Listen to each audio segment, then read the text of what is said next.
नमस्कार। आज हम जेम्स क्लियर की किताब परमाणु आदतें यानी एटॉमिक हैबिट्स पर थोड़ी गहराई से बात करेंगे। हाँ, नमस्कार। ये किताब बहुत पॉपुलर है और है भी बड़ी काम की। बिल्कुल, इसका जो सेंट्रल आइडिया है ना वो मुझे बड़ा दिलचस्प लगा कि भाई बड़े लक्ष्यों से ज्यादा जरूरी है हमारी रोज की छोटी आदतें, हमारा सिस्टम। सही बात है, वो कहते हैं ना, you don't rise to the level of your goals, you fall to the level of your systems. हाँ वही। तो आज यही समझते हैं कि ये छोटी परमाणु आदतें कैसे बड़े बदलाव ला सकती हैं। जरूर। क्लियर ने इसे बेसिकली 4 नियमों में बांटा है, समझने में आसान।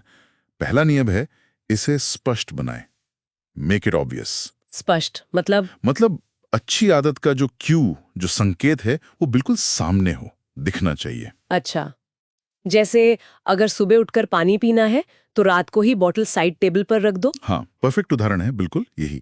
और इसमें 2 टेक्निक्स खास हैं। एक है हैबिट स्टैकिंग। Habit stacking. हाँ, यानी अपनी नई आदत को किसी पुरानी पक्की आदत के ठीक बाद जोड़ देना। जैसे मान लीजिए आप रोज सुबह कॉफी बनाते हैं, तो नियम बना ले कि कॉफी का बटन दबाते ही 1 मिनट मेडिटेशन करूंगा। अच्छा, हाँ हाँ, एक के बाद एक। और दूसरी टेक्निक है एनवायरनमेंट डिजाइन। अपने आसपास का माहौल ऐसा बनाओ कि अच्छी आदत आसान लगे।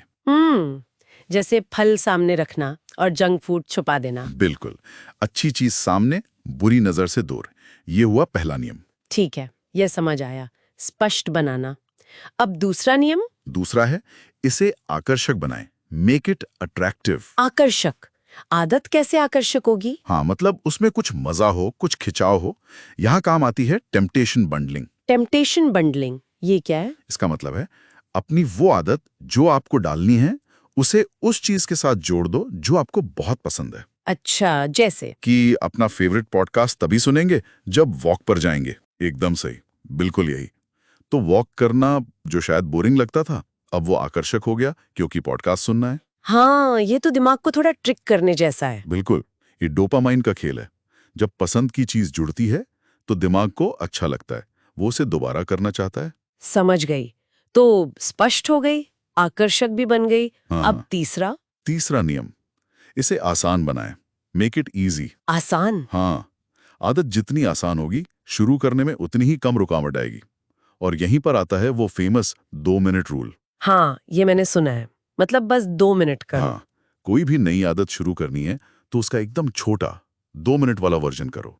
जैसे रोज पढ़ना है तो बस 1 पन्ना पढ़ो, रोज एक्सरसाइज करनी है, बस 2 मिनट स्ट्रेचिंग कर लो। लेकिन 2 मिनट से क्या होगा? शुरुआत होगी, वो जो शुरू करने की हिचक है ना, वो टूट जाएगी।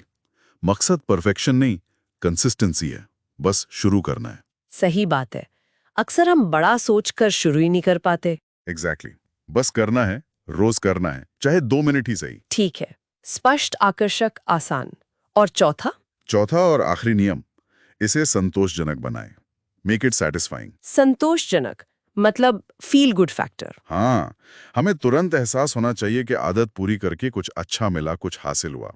हमारा दिमाग उन कामों को दोहराता है जिनसे संतुष्टि मिलती है। अच्छा, तो इसका तरीका क्या है? सबसे अच्छा तरीका है हैबिट ट्रैकिंग, जैसे कैलेंडर पर हर रोज टिक लगाना जब आप आदत पूरी करें। हाँ, वो टिक लगाने में एक अलग ही मजा है ना? वो जो चेन बनती है ना टिक मार्क्स की, है। उसे तोड़ने का मन नहीं करता। वो दिखती हुई प्रोग्रेस ही सेटिस्फैक्शन देती है। और अगर कभी मिस हो जाए तो? नियम है, नेवर मिस ट्वाइस। कभी भी लगातार 2 दिन मिस ना करें। अच्छा। एक दिन चूक गए, कोई बात नहीं, अगले दिन फौरन वापस ट्रैक पर आ जाएं। एक बार चूकना गलती है, 2 बार चूकना मतलब नई बुरी आदत की शुरुआत। ये बात बहुत जरूरी है, फौरन वापसी। बिल्कुल। तो ये 4 नियम हैं, स्पष्ट, आकर्षक, आसान और संतोषजनक। ये चारों नियम लॉजिकल तो लगते हैं, लेकिन ये काम क्यों करते हैं? इसके पीछे का साइंस क्या है? हाँ, ये साइकोलॉजी और न्यूरोसाइंस पर आधारित है। जैसे हमने डोपामीन की बात की, पर एक और गहरी बात है। किताब जोर देती है पहचान आधारित आदतों पर, आइडेंटिटी बेस्ड हैबिट्स। पहचान आधारित। हाँ, मतलब सिर्फ ये नहीं सोचना कि मुझे दौड़ना है, बल्कि ये सोचना कि मैं एक रनर हूँ। ओ, ये फर्क है। बहुत बड़ा फर्क है। जब कोई आदत आपकी पहचान बन जाती है, तो आप उसे निभाने के लिए मोटिवेटेड रहते हैं। वो आपकी विल पावर पर निर्भर नहीं करती। आप वो काम करते हैं क्योंकि आप वैसे ही इंसान हैं। ये तो बहुत पावरफुल सोच है। हाँ, बदलाव अंदर से आता है। फिर सिर्फ नतीजों पर फोकस करने के बजाय इस पर फोकस करना कि आप किस तरह का इंसान बनना चाहते हैं। तो अगर समराइज करें, मुख्य बातें क्या निकल कर आती हैं? पहली कि छोटी छोटी लगातार की गई आदतें कंपाउंड इंटरेस्ट की तरह काम करती हैं, बड़ा फर्क लाती हैं। दूसरी, सिस्टम ज्यादा जरूरी हैं लक्ष्यों से। सही। तीसरी, पहचान बदलना व्यवहार बदलने का सबसे टिकाऊ तरीका है, मैं हूं वाली सोच। और चौथी? चौथी कि हमारा माहौल, हमारा एनवायरनमेंट अक्सर हमारी इच्छा शक्ति या मोटिवेशन से ज्यादा ताकतवर होता है। बिल्कुल सही। अच्छा, किताब की कुछ खास अच्छी बातें या शायद कुछ कमियां भी संक्षेप में? अच्छी बातें तो यही हैं कि भाषा बहुत सरल है, उदाहरण बहुत प्रैक्टिकल हैं, साइंस और स्टोरी टेलिंग का अच्छा बैलेंस है, और ये फ्रेमवर्क किसी भी आदत पर लग सकता है। कमियों में शायद कुछ लोगों को लगे कि कहीं कहीं बातें रिपीट होती हैं, या जो लोग पहले से सेल्फ हेल्प पढ़ते रहें उन्हें कुछ चीजें बेसिक लग सकती हैं। अच्छा, और ये कि ये कोई क्विक फिक्स नहीं है? बिल्कुल, ये जादू की छड़ी नहीं है, मेहनत और समय तो लगता है। तो मतलब ये किताब किसके लिए सबसे ज्यादा फायदेमंद है? मेरे ख्याल से हर किसी के लिए जो अच्छी आदतें बनाना चाहता है या बुरी आदतें छोड़ना चाहता है। स्टूडेंट्स, प्रोफेशनल्स, एंटरप्रेन्योर्स, कोई भी। हाँ, जो भी अपनी लाइफ में थोड़ा कंट्रोल और सुधार लाना चाहता है। बिल्कुल। संक्षेप में यही है कि किताब सिखाती है बड़े झटकों से नहीं, बल्कि छोटे लगातार सुधारों से जिंदगी बदलती है, एक सिस्टम बनाने से। बिल्कुल।